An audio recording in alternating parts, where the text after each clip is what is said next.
আলাইকুম এভরিওয়ান। দেশ বিদেশের সকল স্পোর্টস আপডেট নিয়ে বিয়ন্ড বর্ডার স্পোর্টসের নিয়মিত আয়োজন স্পোর্টস বুলেটিনে আপনাদের সবাইকে স্বাগত জানাচ্ছি। আমি সুমাইয়া খানম সেজুতি। চলুন দেখে নিই স্পোর্টস বুলেটিন। প্রথম ওয়ানডে ম্যাচে 245 রানের টার্গেটে খেলতে নেমে বেশ ভালোই ব্যাটিং শুরু করেছিল বাংলাদেশ। 100 রান তুলতেই ছন্দপতন শুরু হয় টাইগার ব্যাটারদের। 35.5 ওভারে 166 রান তুলতেই সব কয়টি উইকেট হারায় বাংলাদেশ। দেশের ফুটবলে লেখা হলো নতুন ইতিহাস। বাংলাদেশ নারী ফুটবল দল প্রথমবারের মতো জায়গা করে নিল এএফসি নারী এশিয়ান কাপের চূড়ান্ত পর্বে।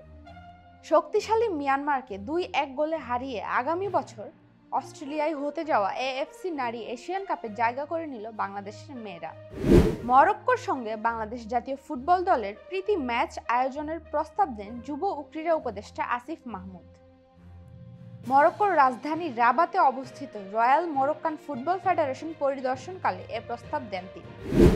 বাংলাদেশ প্রিমিয়ার লিগ টি-20 ক্রিকেটের পরবর্তী আসরের প্লেয়ার্স ড্রাফট অক্টোবরে অনুষ্ঠিত হতে পারে বলে জানিয়েছে বিপিএল গভর্নিং কাউন্সিল। বিপিএল এর 12তম আসর ডিসেম্বর-জানুয়ারিতে অনুষ্ঠিত হবে।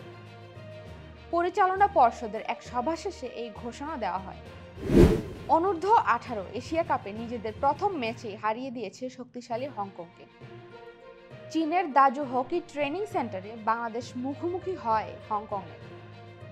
শুরু থেকেই প্রতিপক্ষের উপর ছড়ি ঘুরিয়ে 3-0 গোলের জয় তুলে নেয় বাংলাদেশ। মেয়েদের খেলায় ট্রান্সজেন্ডার ক্রীড়াবিদদের অংশগ্রহণে নিষেধাজ্ঞা এক নির্বাহী আদেশে স্বাক্ষর করেছে ট্রাম্প। ট্রাম্পের এই সিদ্ধান্তের প্রথম বড় শিকার লিয়া টমাস। যুক্তরাষ্ট্রের এই ট্রান্সজেন্ডার সাঁতারু 2021-22 মৌসুমে অর্জিত সব ব্যক্তিগত সাফল্য বাতিল ঘোষণা করা হয়েছে। শীঘ্রই কেড়ে নেওয়া হবে এই পদক। ইংল্যান্ডের প্রথম কৃষ্ণাঙ্গ অধিনায়ক পল ইন্সকে মদ্যপ অবস্থায় গাড়ি চালানোর জন্য গ্রেফতার করেছে পুলিশ। নেইস্ট হাইওয়ে রোডে ব্ল্যাক রেঞ্জ রোভার দুর্ঘটনার পর তাকে গ্রেফতার করে চেশায়ার পুলিশ।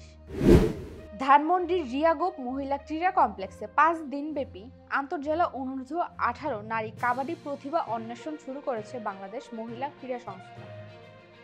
দেশের 22 জেলার 60 নবীন খেলোয়াড় এই প্রতিভা অন্বেষণে অংশগ্রহণ নিচ্ছেন। অবশেষে মিরপুরের হোম অফ ক্রিকেটে আধিপত্য কমাতে যাচ্ছে শ্রীলঙ্কার কিউরেটর গামিনী ডি সিলভা। তার সঙ্গে দীর্ঘমেয়াদে নতুন চুক্তিতে যেতে রাজি নয় বোর্ড, এমনটাই জানিয়েছে গ্রাউন্ডস কমিটির চেয়ারম্যান মাহবুব আনাম। অভিযাত্রিক ফাউন্ডেশনের সহযোগিতায় প্রথমবারের মতো বাংলাদেশে শুরু হয়েছে FIFA foundation community programme playing for piece.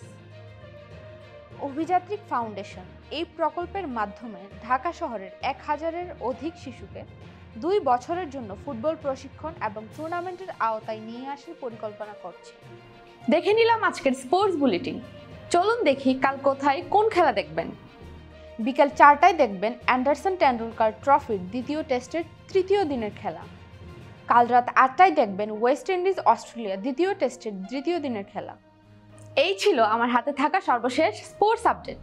পরবর্তী স্পোর্টস আপডেট দেখার আমন্ত্রণ জানিয়ে আজকের মতো বিদায় নিচ্ছি আমি সেজুতি। বিয়ন্ড বর্ডার স্পোর্টসের সাথে থাকার জন্য আপনাদের সবাইকে অসংখ্য ধন্যবাদ।